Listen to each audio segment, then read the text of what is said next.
Hi mga karagrag! Welcome back to my vlog. Isang maganda at mainit na umaga sa inyong lahat mula dito sa Lasak City. Na-late ako mga karagrag kasi ngayon lang ako natapos maglakad para panuorin ang motorcade parade ni Miss Universe 2023 na kung saan gihangak jud ko sa sobrang kabisihan sa buhay dito sa Lasak City. Pero hahabol pa rin ako para sa pangkabuhayan showcase. Nako, tinanong ako ng kachismisan ko, kuragan, ano yung magiging reaction mo sa motorcade parade ni Miss Universe 2023? Nung i-check ko yung mga ganap niya sa social media, mga karag-karag, isa lang talaga yung masabi ko. Nanimbaut ang akong balahibo. Nagusbam ako eh. I have a goosebump here. Dahil, alam mo, lalo na nung umiyak siya, yung emosyon talaga ni Miss Universe 2023 ba, nung hawakan niya yung Nicaragua flag, na kung saan ramdam mo talaga yung naawa ako sa kanya. Yun yung talagang unang sumagap sa utak at puso ko.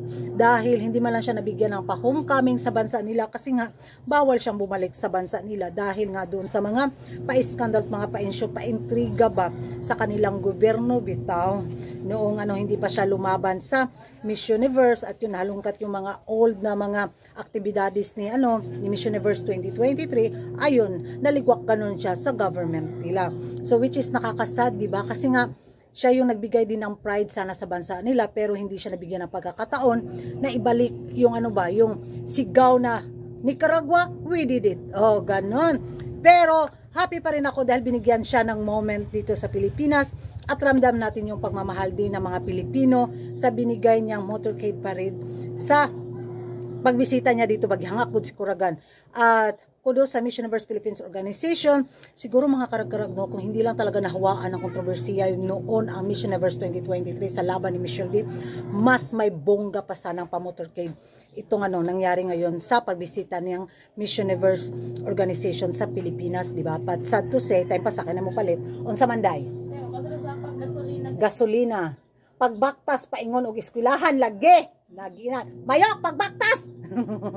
Siyempre sa taksan sila ako gasolina mga karag-karag. Mga karag-karag, sana ba tayo? Ay, kung hindi lang sana minikos-mekos ng Miss Universe Organization yung resulta sa Miss Universe 2023 sa laban nga ni Michelle D, ay, amot lang. Kaso nga, medyo lumaylo ang ibang mga Pinoy beauty pageant lovers dahil nga sa nangyari. But happy pa rin ako dahil pinaramdam pa rin ng Pilipinas at ng mga Pinoy beauty pageant lovers na number 1 pa rin ang Pilipinas pagdating sa pagsuporta sa beauty pageant. O, sana makita ni Hello the Universe kung ano yung sinayang niya, kung paano mag-welcome ang mga Pilipino sa Rayna niya, o di ba?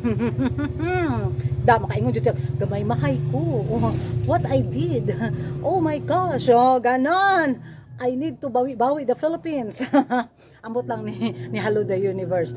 So, para sa akin isa sa pinaka-highlights talaga sa motorcade parade na yon is yung yung binigyan ng flag ng isang fans yata ng nanood sa parade ni Miss Universe 2023. Sabi nga nila, taga Nicaragua daw yun na nasa Pilipinas, which is yung moment na yun as in, I have a goosebump here. Oh, ganon.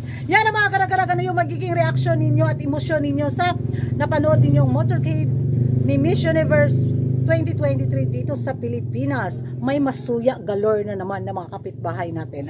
Di ba? Ay, unahan ko na lang.